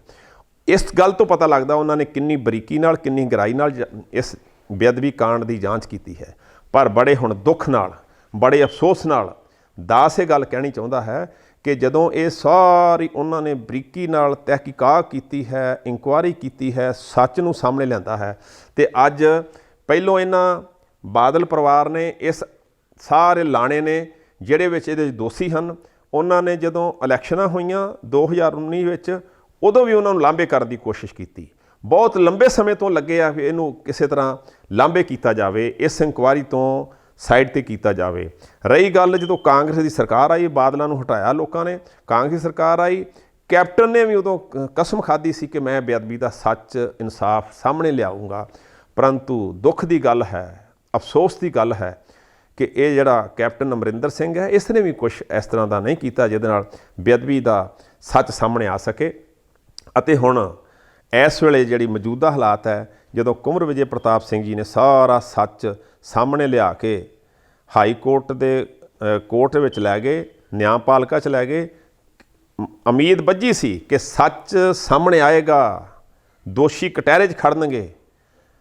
ਪਰੰਤੂ ਇਹਨਾਂ ਨੇ ਐਸੇ, ਕਿਉਂਕਿ ਜਿਸ ਮੁਲਕ ਦੀ ਨਿਆਂ ਪ੍ਰਣਾਲੀ ਅਤੇ ਅਫਸਰਸ਼ਾਹੀ ਅਤੇ ਰਾਜਨੀਤੀ ਵਿਕਾਊ ਹੋਵੇ, ਉੱਥੇ ਨਿਆਂ ਨਹੀਂ ਮਿਲਿਆ ਕਰਦੇ। 11th ਆਵਰ 'ਤੇ ਆ ਕੇ ਜਦੋਂ ਸਿੱਖਾਂ ਨੂੰ ਇਹ ਉਮੀਦ ਬੱਝੀ ਸੀ, ਕੁੰਵਰ ਵਿਜੇ ਪ੍ਰਤਾਪ ਸਿੰਘ ਇੱਕ ਐਸੇ ਇਮਾਨਦਾਰ ਪੁਲਿਸ ਅਫਸਰ ਹਨ ਜਿਨ੍ਹਾਂ ਨੇ ਸੱਚ ਨੂੰ ਸਾਹਮਣੇ ਲਿਆਉਣ ਵਾਸਤੇ ਆਪਣਾ ਤਨ ਬਦਨ ਤੱਕ, ਆਪਣੇ ਸੁੱਖ ਆਰਾਮ, ਆਪਣੇ ਪਰਿਵਾਰ ਦੇ ਰਿਸਕ ਵੀ ਲਏ। ਅਤੇ ਜਦੋਂ ਬੇਅਦਬੀ ਦਾ ਸੱਚ ਸਾਹਮਣੇ ਆਉਣ ਦਾ, ਇਨਸਾਫ ਮਿਲਣ ਦਾ ਸਮਾਂ ਆਇਆ, ਅਤੇ ਹਾਈ ਕੋਰਟ ਦੇ ਥਰੂ ਇਹਨਾਂ ਬਾਦਲਾਂ ਨੇ ਕਿਵੇਂ ਚੱਕਰ ਚਲਾਇਆ, ਉੱਥੋਂ ਉਹਨਾਂ ਨੇ ਜਿਹੜੀ ਜਾਂਚ ਕੀਤੀ ਸੀ ਉਹ ਜਾਂਚ ਰਿਪੋਰਟ ਨੂੰ ਹੀ ਰੱਦ ਕਰਵਾ ਦਿੱਤਾ ਹੈ। ਮੈਂ ਇਸ ਗੱਲ ਦਾ ਗਵਾਹ ਹਾਂ ਕਿ ਇਹ ਬੇਅਦਬੀ, ਮੈਂ ਇਹ ਨਹੀਂ ਕਹਿੰਦਾ ਕਿ ਬਾਦਲਾਂ ਨੇ ਗੁਰੂ ਸਾਹਿਬਾਂ ਦੇ ਅੰਗ ਫਾੜੇ ਹਨ, ਪਰੰਤੂ ਜਿਹੜਿਆਂ ਦੋਸ਼ੀਆਂ ਨੇ, ਜਿਹੜੇ ਬੰਦਿਆਂ ਨੇ ਬੇਅਦਬੀ ਕੀਤੀ ਸੀ, ਉਹਨਾਂ ਨੂੰ ਸਜ਼ਾਵਾਂ ਦੇਣੀਆਂ, ਉਹਨਾਂ ਨੂੰ ਫੜ ਕੇ ਹਵਾਲਾਤ ਵਿੱਚ ਬੰਦ ਕਰਨਾ, ਇਹ ਇਹਨਾਂ ਦਾ ਕੰਮ ਸੀ। ਇਹਨਾਂ ਨੇ ਉਹਨਾਂ ਨੂੰ ਸ਼ੈਲਟਰ ਦਿੱਤੀ ਹੈ, ਉਹਨਾਂ ਨੂੰ ਬਚਾਇਆ ਹੈ, ਉਹਨਾਂ ਨੂੰ ਹਰ ਤਰ੍ਹਾਂ ਦੀ ਫੋਰਸ ਦੇ ਕੇ ਬਚਾਉਂਦੇ ਰਹੇ। ਅਤੇ ਹੁਣ ਇਸ ਵੇਲੇ ਜਿਹੜਾ ਇਨਸਾਫ ਮਿਲਣ ਦੀ ਇੱਕ ਸਿੱਖ ਕੌਮ ਨੂੰ ਉਮੀਦ ਸੀ, ਪੰਥ ਨੂੰ ਉਮੀਦ ਸੀ, ਉਸ ਨੂੰ ਇਹਨਾਂ ਨੇ ਮਿੱਟੀ ਵਿੱਚ ਮਿਲਾ ਦਿੱਤਾ ਹੈ। ਕੁੰਵਰ ਵਿਜੇ ਪ੍ਰਤਾਪ ਸਿੰਘ ਜੀ ਦੀ ਜੋ 2-2.5-3 ਸਾਲ ਦੀ ਉਹਨਾਂ ਦੀ ਬਹੁਤ ਮਿਹਨਤ ਨਾਲ ਉਹਨਾਂ ਨੇ ਤਹਿਕੀਕਾਤ ਕੀਤੀ ਸੀ, ਉਸ ਨੂੰ ਹਾਈ ਕੋਰਟ ਦੇ ਉਸ ਜੱਜ ਨੇ, ਮੈਂ ਉਸ ਜੱਜ ਨੂੰ ਵੀ ਸਵਾਲ ਕਰਨੇ ਚਾਹੁੰਦਾ ਹਾਂ, ਜਿਹੜੀ ਤੂੰ ਨਵੀਂ ਅੱਜ ਸੈੱਟ ਬਣਾਉਣ ਵਾਸਤੇ ਕਹਿ ਰਹੇ ਹੋ, ਕੀ ਉਹ ਮੇਰੇ ਤੱਕ ਅਪਰੋਚ ਕਰ ਲਏਗਾ? ਜਿਹੜਾ ਸੱਚ ਮੈਂ ਕੁੰਵਰ ਵਿਜੇ ਪ੍ਰਤਾਪ ਸਿੰਘ ਦੱਸਿਆ ਸੀ, ਕੋਈ ਹੁਣ ਮੇਰੇ ਨਾਲ ਹਿੰਮਤ ਕਰੇਗਾ ਮੇਰੇ ਨਾਲ ਗੱਲ ਕਰਨ ਦੀ? ਕਿਵੇਂ ਸੱਚ ਸਾਹਮਣੇ ਆਏਗਾ? ਸੱਚ ਸਾਹਮਣੇ ਆਏ ਹੋਏ ਸੱਚ ਨੂੰ ਉਸ ਜੱਜ ਨੇ, ਹਾਲਾਂ ਨਿਆਂ ਪ੍ਰਣਾਲੀ 'ਤੇ ਸਵਾਲ ਕਰਨ 'ਤੇ ਆਦਮੀ ਸੋਚਦਾ ਹੈ, ਉਹ ਜੱਜ ਜਿਹੜਾ ਹੈ ਉਸਨੇ ਸੱਚਾਈ ਤੋਂ ਕੋਹਾਂ ਦੂਰ ਜਾ ਕੇ ਸੁਣੀ ਸੁਣਾਈ ਗੱਲ 'ਚ ਆ ਕੇ, ਇੱਕ ਮੈਂ ਸਵਾਲ ਕਰਦਾ ਹਾਂ, ਇੱਕ ਪੁਲਿਸ ਦੇ ਕਨਸਟੇਬਲ ਅਤੇ ਇੱਕ ਥਾਣੇਦਾਰ ਦੀ ਕੀ ਔਕਾਤ ਹੈ ਹਾਈ ਕੋਰਟ ਵਿੱਚ ਇੰਨੇ ਮਹਿੰਗੇ ਮਹਿੰਗੇ ਵਕੀਲ ਖੜੇ ਕਰਕੇ ਉਹਦੇ ਪਿੱਛੇ ਦੋਸ਼ੀ, ਜਿਹੜਾ ਦੋਸ਼ੀ ਪਰਿਵਾਰ ਹੈ, ਇਹ ਬਾਦਲ ਪਰਿਵਾਰ ਹੈ, ਇਹਨਾਂ ਨੇ ਰਿਟ ਪਵਾਈ ਉੱਥੇ ਹਾਈ ਕੋਰਟ 'ਚ, ਅਤੇ ਹਾਈ ਕੋਰਟ ਦੇ ਜੱਜ ਸਾਹਿਬ ਨੇ ਬਿਨਾਂ ਕੁਛ ਸੋਚੇ ਸਮਝੇ, ਬਿਨਾਂ ਉਹ ਤੱਥਾਂ ਦੇ ਆਧਾਰ, ਜਿਹੜੀ ਕੁੰਵਰ ਵਿਜੇ ਪ੍ਰਤਾਪ ਸਿੰਘ ਦੀ ਰਿਪੋਰਟ ਸੀ ਉਹਨੂੰ ਨਿਆਂਪਾਲਕਾ 'ਚ ਲਿਆਉਂਦੇ, ਡਿਬੇਟ ਕਰਾਉਂਦੇ, ਉਹਦੇ ਤੱਥ ਸਾਹਮਣੇ ਲਿਆਉਂਦੇ, ਇਨਕੁਆਇਰੀ ਹੁੰਦੀ, ਗਵਾਹੀਆਂ ਹੁੰਦੀਆਂ। ਜੇਕਰ ਉਹ ਦੋਸ਼ੀ ਨਹੀਂ ਸੀ ਕੋਈ ਮਿਲਦਾ ਉਹਦੇ ਵਿੱਚ, ਬਾਦਲ ਦੋਸ਼ੀ ਨਹੀਂ, ਬਰੀ ਹੋ ਜਾਂਦੇ। ਪਰੰਤੂ ਹੁਣ ਮੈਂ ਦੇਖ ਰਿਹਾ, ਪਿਛਲੇ 10 ਦਿਨ ਤੋਂ 7-8 ਦਿਨ ਤੋਂ ਮੈਂ ਦੇਖ ਰਿਹਾ ਹਾਂ ਕਿ ਨਿਤਾ ਪ੍ਰਤੀ ਇਹ ਬਾਦਲਾਂ ਦਾ ਜਿਹੜਾ IT ਵਿੰਗ ਹੈ, ਮੈਂ ਬੜੇ ਅਫਸੋਸ ਨਾਲ ਗੱਲ ਇੱਥੇ ਕਹਿ ਰਿਹਾ ਹਾਂ, ਆ ਵਿਰਸਾ ਸਿੰਘ ਵਲਟੋਆ ਜਿਹੜਾ ਕਦੇ ਸੰਤਾਂ ਦੇ ਨਾਲ ਬੈਠਦਾ ਸੀ, ਸੰਤਾਂ ਦੀ ਥਾਪੜੇ ਲੈ, ਅਸੀਂ ਵੀ ਸੰਤਾਂ ਕੋਲ ਥਾਪੜੇ ਲਏ ਆ, ਅਸੀਂ ਟਸ ਤੋਂ ਮਸ ਨਹੀਂ ਹੋਏ, ਆਖਰੀ ਸਵਾਸਾਂ ਤੱਕ ਸੰਤਾਂ ਦੇ ਦਿੱਤੇ ਹੋਏ ਬਚਨਾਂ 'ਤੇ ਪਹਿਰਾ ਦਿਆਂਗੇ। ਅਫਸੋਸ ਹੈ ਸਾਨੂੰ ਇਸ ਗੱਲ ਦਾ। ਅੱਜ ਸਾਡੀ ਟਕਸਾਲ ਵੀ ਜਿਹੜੀ ਹੈ ਉਹ ਵੀ ਬਾਦਲਾਂ ਦੀ ਝੋਲੀ ਵਿੱਚ ਜਾ ਪਈ। ਇਹ ਕਿਤੇ ਫਿਰ ਖੁਲਾਸੇ ਕਰੂੰਗਾ, ਮੇਰੇ ਕੋਲ ਹਰ ਇੱਕ ਸਿੱਖ ਦੇ ਖੁਲਾਸੇ ਹਨ, ਬਾਬੇ ਹਰਨਾਮ ਸਿੰਘ ਧੁੰਮੇ ਦੇ ਖੁਲਾਸੇ ਹਨ। ਜਿੱਦਣ ਉਹ ਮੈਂ ਖੁਲਾਸੇ ਕਰੂੰਗਾ, ਬਾਬਾ ਹਰਨਾਮ ਸਿੰਘ ਧੁੰਮਾ ਵੀ ਮੂੰਹ ਦਿਖਾਉਣ ਲਾਇਕ ਨਹੀਂ ਰਹੇਗਾ। ਮੈਂ ਕੋਈ ਬਾਬਾ ਜੀ ਦਾ, ਬਾਬਾ ਹਰਨਾਮ ਸਿੰਘ ਦੀ ਕੋਈ ਮੁਖਾਲਫਤ ਨਹੀਂ ਕਰ ਰਿਹਾ, ਮੇਰੀ ਕੋਈ ਉਹਨਾਂ ਨਾਲ ਕੋਈ ਨਿੱਜੀ ਰੰਜਿਸ਼ ਨਹੀਂ ਹੈ। ਰਣਜੀਤ ਸਿੰਘ ਢੱਡਰੀਆਂ ਵਾਲੇ ਕੋਲ ਮੈਂ 27 ਦਸੰਬਰ 2014 ਨੂੰ ਗਿਆ ਹਾਂ। ਮੇਰੇ ਕੋਲ ਹਰ ਇੱਕ ਸਿੱਖ ਆਗੂ ਦੇ, ਜਿਹੜੇ ਸਾਡੇ ਧਾਰਮਿਕ ਅਤੇ ਰਾਜਨੀਤਿਕ ਆਗੂ ਹਨ, ਮੇਰੇ ਸਾਰਿਆਂ ਨਾਲ ਤਾਲੁਕਾਤ ਸੀ। ਅੱਜ ਮੈਂ ਇੱਥੇ ਪਿਛਲੇ 6 ਸਾਲ ਤੋਂ ਜਲਾਵਤਨ ਜ਼ਿੰਦਗੀ ਜੋ ਭੋਗ ਰਿਹਾ ਹਾਂ, ਉਹਦਾ ਬੜਾ ਵੱਡਾ ਕਾਰਨ ਹੈ ਇਹਨਾਂ ਸਾਰੇ ਆਗੂਆਂ ਦਾ ਹੱਥ ਹੈ। ਸਿਰਫ ਅਤੇ ਸਿਰਫ ਇੱਕ ਉਮੀਦ ਸੀ ਕੁੰਵਰ ਵਿਜੇ ਪ੍ਰਤਾਪ ਸਿੰਘ ਤੋਂ, ਸੱਚਾਈ ਉਹਨਾਂ ਸਾਹਮਣੇ ਲਿਆਂਦੀ ਸੀ, ਪਰ ਇਹਨਾਂ ਨੇ ਉਹਨੂੰ ਵੀ ਸਿੱਟ ਤੋਂ ਲਾਂਭੇ ਕਰਕੇ, ਉਹਦੀ ਰਿਪੋਰਟ ਨੂੰ ਰੱਦ ਕਰਕੇ ਸਾਡੇ ਪੰਥ ਦੇ ਪਿੱਠ ਵਿੱਚ ਜੱਜ ਨੇ ਛੁਰਾ ਮਾਰਿਆ ਹੈ। ਇਹ ਮੈਂ ਇੱਕ ਇੱਥੇ ਅਪੀਲ ਕਰਨੀ ਚਾਹੁੰਦਾ ਹਾਂ। ਮੈਂ 1 ਜੂਨ 2019 ਨੂੰ ਇੱਕ ਵੀਡੀਓ ਪਾਈ ਸੀ, ਜਦੋਂ ਕੁੰਵਰ ਵਿਜੇ ਪ੍ਰਤਾਪ ਸਿੰਘ ਜੀ ਨਾਲ ਗੱਲ ਹੁੰਦੀ, ਕਹਿੰਦੇ ਤੁਹਾਡੇ ਜਿਹੜੇ ਸਿੱਖ ਆਗੂ, ਸਿੱਖ ਸੰਗਤਾਂ ਨੇ ਕਿੱਥੇ ਨੇ? ਕਿਉਂਕਿ ਉਹਨਾਂ 'ਤੇ ਅੱਜ ਦਾ ਨਹੀਂ ਦਬਾਅ ਬਣਾਇਆ, ਅੱਜ ਨਹੀਂ ਦਬਾਅ ਬਣਾਇਆ 2021 'ਚ, ਇਹ 2019 ਦੀ ਆ ਮੇਰੀ ਜਿਹੜੀ ਵੀਡੀਓ ਹੈ, ਤੁਸੀਂ ਇਹ ਸੁਣੋ ਪਿਆਰੇ ਖਾਲਸਾ ਜੀ। ਉਦੋਂ ਮੈਂ ਸਿੱਖ ਕੌਮ ਨੂੰ ਅਪੀਲ ਲਾਈ ਸੀ, ਸਿੱਖ ਆਗੂਆਂ ਨੂੰ ਅਪੀਲ ਲਾਈ ਸੀ, ਸਪੈਸ਼ਲੀ ਭਾਈ ਅਮਰੀਕ ਸਿੰਘ ਜਨਾਲਾ ਨੂੰ ਕਹਿ ਕੇ ਇੱਕ ਮੈਂ ਵੀਡੀਓ ਪਾਈ ਸੀ।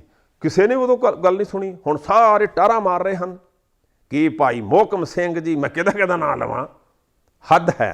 ਅਫਸੋਸ ਹੈ, ਸਿੱਖ ਕੌਮ ਨੂੰ ਨਿਆਂ ਕੀ ਮਿਲੇਗਾ? ਕਿੱਥੋਂ ਨਿਆਂ ਮਿਲੇਗਾ ਜਦੋਂ ਸਾਡੇ ਆਗੂ ਜਿਹੜੇ ਉਹ ਸਭ ਵਿਕਾਊ ਹਨ, ਇਹਨਾਂ ਦੇ ਨਿੱਜੀ ਹਿੱਤ ਹਨ। ਇੱਥੇ ਮੈਂ ਗੱਲ ਹੋਰ ਤੁਹਾਨੂੰ ਆਪ ਜੀ ਨੂੰ ਬੇਨਤੀ ਕਰਨੀ ਚਾਹੁੰਦਾ ਹਾਂ।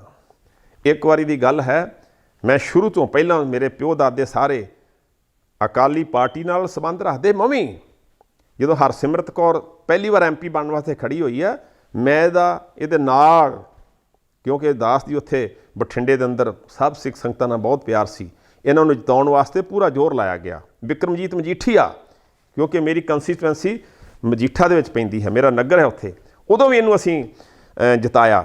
ਮੈਂ ਇਹਦੇ ਨਾਲ ਰਿਹਾ ਪਹਿਲੋਂ, ਪਰ ਮੈਨੂੰ ਇਹ ਪਤਾ ਨਹੀਂ ਵੀ ਇਹ ਆਸਤੀਨ ਦੇ ਸੱਪ ਹਨ, ਵੀ ਇਹੀ ਪੰਥ ਸਾਨੂੰ ਇਹੀ ਦੱਸ ਜਾਣਗੇ। ਸੋ ਬੜੇ ਦੁੱਖ ਵਾਲੀ ਗੱਲ ਹੈ। ਅੱਜ ਕੁੰਵਰ ਵਿਜੇ ਪ੍ਰਤਾਪ ਸਿੰਘ ਦੀ ਜਦੋਂ ਇਨਕੁਆਇਰੀ ਸਕੁਐਸ਼ ਕੀਤੀ ਹਾਈ ਕੋਰਟ ਨੇ, तो इस गल की बड़ी मुखालफत होनी चाहिए सी। सारे सोशल मीडिया ते बैठ बैठ गल्लां करी जाते हैं की एक्शन किया। जो 2019 मैं अपील लाई सी सिख कौम नूं, और गुरु के सिखो प्यारी साध संगत जी, कुंवर विजय प्रताप सिंह नाल परबत वांगू खड़े हो जाओ। उदों किसी ने सार नहीं लई, वो कल्ला कलगीधर पातशाह का ओट आसरा लैके कुंवर विजय प्रताप सिंह जूझदा रहा, लड़दा रहा। अज कहंदे आ सिट दे 5 मैंबर सी, फलाणे मैंबर सी, सारा महकमा वकाऊ हलिया किनू। मैं जिहड़ी अपील लाई सी हाई कोर्ट विच, उस अपील नूं इन्हां ने सिरे नहीं चढ़ दिता। वो असी केस जित्तिया होया सी, दास ने हाई कोर्ट 'च केस जित्तिया सी कि अकाल तख्त जथेदार लाने ते हटाने इन्हां दा हक नहीं है। KTS तुलसी साहब जिहड़े बड़े एक जिन्हां ने बड़ा सहयोग किया, मैं 18 दिन उन्हां दे नाल रह के वो पटीशन बनाई सी, पर कोई पेश नहीं जान दित्ती। इत्थे सुखबीर सिंह बादल लगे जिहड़े, मैं की कहां, जिन्हां दा कोई भी पंथिक किरदार नहीं है। प्रकाश सिंह बादल जिन्हों मैं 1978 तो देखता आ रहा हाँ, जवानी तो, इन्हें हमेशा पंथ नाल बहुत वड्डे दगे कमाए हैं। फिर कुलदीप सिंह वडाला साहब, प्रेम सिंह लालपुरा साहब, मैं कह ना लै हो जे ना लै, जिहड़े बहुत कौम के नितड़क आगू सी। उन्होंने इन्हें इंदिरा गांधी वांगू सारिਆਂ ਨੂੰ खत्म किया ते अपने परिवार ਨੂੰ अगे लियाउण वास्ते कौम की बहुत वड्डी नुकसान किया है। सो मेरी बेनती है इस करके कि ये जो कुछ हो रहा है, ये कलगीधर पातशाह जरूर कृपा करेगा, पंथ की बौड़ी करेगा। इस करके न्याय की कोई आस नहीं हो रही। जदों दी कुंवर विजय प्रताप सिंह जी की जिहड़ी जांच रिपोर्ट है, इंक्वायरी रिपोर्ट है, हाई कोर्ट ने रद्द कर दी है। कुंवर विजय प्रताप सिंह ने हुण अस्तीफा भी दे दिता है और नवीं सिट बनाउण वास्ते कोर्ट ने पंजाब सरकार नूं कहा कि नवीं सिट बनाई जाए। ये किसी भी तरह नाल, क्योंकि 3 साल के लंबे अरसे तो बाद जदों एक इंक्वायरी सिरे चढ़ी हुई, इंक्वायरी नूं इन्हां ने खत्म कर दिता है। हुण कोई उम्मीद नहीं है कौम नूं कि बरगाड़ी का जिहड़ा सच है सामने आऊगा, कौम नूं न्याय मिलेगा। 1984 तो देख लो, 1978 तो देख लो, 1978 विच अदालतां ने कोई न्याय नहीं दिता सी। 13 सिंह शहीद हो गए सी, उदों भी बादल ने ते ਉਹ ਜਿਹੜਾ ਉਮਰਾ ਨੰਗਲ है, इन्हां ने उदों भी परमराज उमरा नंगल के दादे ने उदों तो लैके हुण तक अरदास देखदा आ रहा। 1978 तो लैके अज तक कौम नूं कोई न्याय नहीं मिलिया। और इस तरह ही हुण साहिब श्री गुरु ग्रंथ साहिब सतगुरु सच्चे पातशाह की जिहड़ी बेअदबी हुई आ, इहदा कोई न्याय नहीं मिल सकता। क्योंकि इत्थे गुरु नानक साहब ने कहा ही, शर्म धर्म दोए छप खड़ोए, कूड़ फिरे प्रधान वे लालो। इत्थे कूड़ का बोलबाला है, जिन्ना कोई वध कूड़ कपट कबोड़ बोलता है उन्हां दा बोलबाला है धर्मी का, ते जिहड़े ईमानदार आदमी है उन्हां दा अज कोई सुनवाई नहीं है। सो इस करके जदों दी कुंवर विजय प्रताप सिंह जी की इंक्वायरी इन्हां ने रद्द की है। एक जांच होई जांच जिहदा हुण सच सामने आउंदा ही, जदों सामने आए हुए सच नूं इन्हां ने मिट्टी विच मिला दिता है। हुण ये सारे जिन्ने भी बादल लाने दे बंदे हैं, ये सोशल मीडिया ते चढ़ चढ़ के बाहां मार मार के भाई ਇਹਦਾ कुंवर विजय प्रताप सिंह ਦਾ मुखालफत कर रहे हैं ਅਤੇ ਉਹਨਾਂ ਦੀ ਇੱਜ਼ਤ ਆਬਰੂ ਢਾਹ ਲਾਉਣ ਦੀ ਕੋਸ਼ਿਸ਼ कर रहे हैं। ਉਹਨਾਂ ਨੇ ਗੁੱਸੇ ਵਿੱਚ ਆ ਕੇ, ਉਹਨਾਂ ਨੇ ਇਹ ਦੇਖ ਕੇ ਕਿ ਨਿਆਂ ਪ੍ਰਣਾਲੀ ਵਿੱਚ ਉਹਨਾਂ ਨੂੰ ਕੋਈ ਵਿਸ਼ਵਾਸ ਨਹੀਂ, ਉਹਨਾਂ ਨੇ IPS ਹੁੰਦਿਆਂ ਹੋਇਆਂ ਇੱਕ ਐਡਾ ਵੱਡਾ ਅਹੁਦਾ ਤਿਆਗ ਕੇ ਉਹ ਸਾਈਡ 'ਤੇ ਹੋ ਗਏ ਹਨ। ਜਦੋਂ ਇੱਕ ਇਹੋ ਜਿਹਾ ਇਮਾਨਦਾਰ ਅਫਸਰ ਸਾਈਡ 'ਤੇ ਹੋ ਜਾਏ, ਹੁਣ ਨਾ ਤਾਂ ਕੋਈ ਗਵਾਹੀ ਦੇਣ ਵਾਸਤੇ ਅੱਗੇ ਆਏਗਾ, ਨਾ ਕੋਈ ਨਿਆਂ ਦੀ ਅੱਜ ਕੌਮ ਨੂੰ कोई आस रह गई है। सो इस करके मैनू कोई उम्मीद नहीं है कि हुण इस बेअदबी का न्याय जिहड़ा है, सतगुरां दी बेअदबियां अज भी हो रही हैं, न्याय नहीं मिल सकता कौम नूं। मैं समुचे सिख पंथ नूं, खालसा पंथ नूं एक अपील करनी चाहुंदा हाँ। साडे आपसी मतभेद हो सकते हैं, संप्रदावां दे, टकसालियां दे, मिशनरियां दे आपस विच मतभेद, विचारक मतभेद हो सकते हैं, परंतु अज जो हालात हैं इन्हां हालातां नूं मद्दे नज़र रखते हुए, मुख रखदियां होइयां एक मेरी बेनती है, जिन्ने भी साडे पंथक मसले हैं उन्हां नूं एक वारी साइड ते रखो। उन्हां नूं सोशल मीडिया विच आम ਟੈਲੀਵਿਜ਼ਨਾਂ 'ਤੇ ਕਹਿਣ ਦੀ ਬਜਾਏ ਅਜੇ ਸ਼ਾਂਤ ਰਹਿਣਾ ਚਾਹੀਦਾ ਹੈ। ਕੋਸ਼ਿਸ਼ ਕਰਕੇ ਇੱਕ ਪਲੇਟਫਾਰਮ 'ਤੇ ਇਕੱਤਰ ਹੋ ਕੇ ਸਾਰੀ ਕੌਮ ਨੂੰ, ਜੋ ਇਸ ਵੇਲੇ ਸਿੱਖਾਂ ਦੀ ਨਸਲਕੁਸ਼ੀ ਕੀਤੀ ਜਾ ਰਹੀ ਹੈ, ਘਾਣ ਕੀਤਾ ਜਾ ਰਿਹਾ ਹੈ, ਸਾਡੇ ਸਿੱਖਾਂ ਦੇ ਸੱਭਿਆਚਾਰ ਨੂੰ ਖਤਮ ਕਰਨ ਦੇ ਉਪਰਾਲੇ ਵਿਪਰਵਾਦੀ ਤਾਕਤਾਂ ਵੱਲੋਂ ਕੀਤੇ ਜਾ ਰਹੇ ਹਨ, ਉਹਦੀ ਡਟ ਕੇ ਵਿਰੋਧਤਾ ਕਰਨੀ ਚਾਹੀਦੀ ਹੈ, ਹਮਾਇਤ ਕਰਨੀ ਚਾਹੀਦੀ ਹੈ। ਮੈਂ ਇੱਥੇ ਇੱਕ ਬੇਨਤੀ ਕਰਨੀ ਚਾਹੁੰਦਾ ਹਾਂ ਗੁਰੂ ਕੇ ਸਿੱਖੋ, ਮੈਂ ਇੱਕ ਵਾਰੀ ਜਦੋਂ ਬਾਦਲਾਂ ਦੇ ਨਿਕਟ ਵਰਤੀ ਸੀ, ਇਹਨਾਂ ਦੇ ਮੈਂ ਨੇੜੇ ਰਿਹਾ, ਸਰੂਪ ਚੰਦ ਸਿੰਗਲਾ, ਉੱਥੇ ਮੈਂ ਉਦਾਹਰਨ ਦੇਣ ਲੱਗਾ ਇੱਕ ਬਠਿੰਡੇ ਦੀ। ਉਹ ਸਰੂਪ ਚੰਦ ਸਿੰਗਲਾ ਜੀ ਮੇਰੇ ਪਰਮ ਪਿਆਰੇ ਮਿੱਤਰ, ਕਾਫੀ ਉਹਨਾਂ ਨਾਲ ਨਿਕਟ ਵਰਤੀ ਮੇਰੇ ਸੰਬੰਧ ਰਹੇ। ਉਹਨਾਂ ਨੂੰ ਜਿਤਾਉਣ ਵਾਸਤੇ ਉਹਨਾਂ ਦੇ ਨਾਲ ਅਸੀਂ ਕੋਸ਼ਿਸ਼ ਕੀਤੀ ਕਿ ਉਹਨਾਂ ਨੂੰ ਚੰਗੇ ਇੱਕ ਸ਼ਰੀਫ ਵਿਅਕਤੀ ਨੇ ਉਹਨਾਂ ਨੂੰ ਅੱਗੇ ਲਿਆਂਦਾ ਜਾਵੇ। ਜਦੋਂ ਉਹ ਜਿੱਤੇ ਤਾਂ ਮੈਨੂੰ ਸੁਖਬੀਰ ਬਾਦਲ ਕੋਲ ਲੈ ਕੇ ਗਏ। ਮੈਂ ਇੱਕ ਉਦਾਹਰਨ ਦੇਣ ਲੱਗਾ ਆਪ ਜੀ ਨੂੰ। ਉਹਨਾਂ ਨੇ ਕਿਹਾ ਆਹ ਹਨ ਜੀ ਰੰਧਾਵਾ ਸਾਹਿਬ ਜਿਨ੍ਹਾਂ ਨੇ ਬੜੀਆਂ ਕੋਸ਼ਿਸ਼ਾਂ ਕੀਤੀਆਂ। ਅਤੇ ਮੈਨੂੰ ਸੁਖਬੀਰ ਅੱਗੋਂ ਕਹਿੰਦਾ ਕੋਈ 10 ਤੈਨੂੰ 200-250 ਕਰੋੜ ਦੀ ਠੱਗੀ ਮਰਵਾ ਦਿੰਦੇ ਆ, ਤਗੜਾ ਹੋ ਕੇ ਰਹਿ। ਅਤੇ ਮੈਂ ਉਹਨਾਂ ਨੂੰ ਕਿਹਾ ਜੀ ਸੁਖਬੀਰ ਜੀ, ਗੁਰੂ ਦੀ ਬੜੀ ਕਿਰਪਾ ਹੈ, ਮੈਂ ਬਹੁਤ ਵਧੀਆ ਪ੍ਰਸ਼ਾਦਾ ਪਾਣੀ ਚੱਲਦਾ ਹੈ, ਮਾਇਆ ਦੀ ਨਹੀਂ ਕੋਈ ਜ਼ਰੂਰਤ, ਤੁਸੀਂ ਵੈਸੇ ਹੀ ਸਹਿਯੋਗ ਰੱਖੋ ਪੰਥ ਕੌਮ 'ਤੇ। ਸੋ ਮੇਰਾ ਕਹਿਣ ਤੋਂ ਮੁਰਾਦ, ਅਗਰ ਮੇਰੇ ਵਰਗੇ ਇੱਕ ਨਿਮਾਣੇ ਆਦਮੀ ਨੂੰ ਇਹੋ ਜਿਹੇ ਲਾਲਚ ਦੇ ਸਕਦੇ ਹਨ ਨਾਲ ਮਿਲਾਉਣ ਵਾਸਤੇ, ਅਤੇ ਬਾਕੀ ਜਿਹੜੇ ਸਾਡੇ ਪੰਥਕ ਆਗੂ ਹਨ, ਜਿਹੜੇ ਸਾਡੇ ਧਾਰਮਿਕ ਆਗੂ ਹਨ, ਲੀਡਰ ਹਨ, ਉਹਨਾਂ ਨੂੰ ਤਾਂ ਇਹ ਕਿਸੇ ਵੀ ਤਰ੍ਹਾਂ ਨਾਲ ਇਹ ਖਰੀਦ ਸਕਦੇ ਹਨ। ਪਿਆਰੇ ਸਿੱਖੋ, ਮੈਂ ਲੀਡਰ ਸਾਹਿਬਾਨ ਨੂੰ, ਆਪਣੇ ਆਗੂ ਸਾਹਿਬਾਨ ਨੂੰ ਇੱਕ ਬੇਨਤੀ ਕਰਦਾ ਹਾਂ, ਨਿੱਜੀ ਹਿੱਤਾਂ ਤੋਂ ਉੱਪਰ ਉੱਠ ਕੇ ਅੱਜ ਪੰਥ ਦੀ ਸੁਚੱਜੇ ਢੰਗ ਨਾਲ ਅਗਵਾਈ ਕਰੋ ਅਤੇ ਇੱਕ ਪਲੇਟਫਾਰਮ 'ਤੇ ਇਕੱਤਰ ਹੋ ਕਰਕੇ ਕੌਮ ਨੂੰ ਇੱਕ ਸੁਚੱਜੀ ਅਤੇ ਯੋਗ ਅਗਵਾਈ ਦੇ ਕੇ ਅੱਜ ਜੋ ਸਾਡੀ ਨਈਆ ਲੜਖੜਾ ਰਹੀ ਹੈ, ਇਸ ਨੂੰ ਸੰਭਾਲੋ। ਭਾਈ ਗੁਰਸਿੱਖੋ, ਸਾਰੇ ਪੰਥ ਕੌਮ ਨੂੰ, ਸਿੱਖ ਕੌਮ ਨੂੰ ਮੇਰੀ ਅਪੀਲ ਹੈ, ਦੇਸ਼ਾਂ ਵਿਦੇਸ਼ਾਂ ਵਿੱਚ ਵਸਦੇ ਗੁਰਸਿੱਖਾਂ ਨੂੰ ਇਕੱਤਰ ਹੋ ਕੇ ਹੰਬਲਾ ਮਾਰਨ ਦੀ ਲੋੜ ਹੈ। ਸੋ ਹੋਈਆਂ ਭੁੱਲਾਂ ਚੁੱਕਾਂ ਦੀ ਖਿਮਾ ਗੱਜ ਵੱਜ ਕੇ ਬੁਲਾਓ ਜੀ। ਵਾਹਿਗੁਰੂ ਜੀ ਕਾ ਖਾਲਸਾ, ਵਾਹਿਗੁਰੂ ਜੀ ਕੀ ਫਤਿਹ।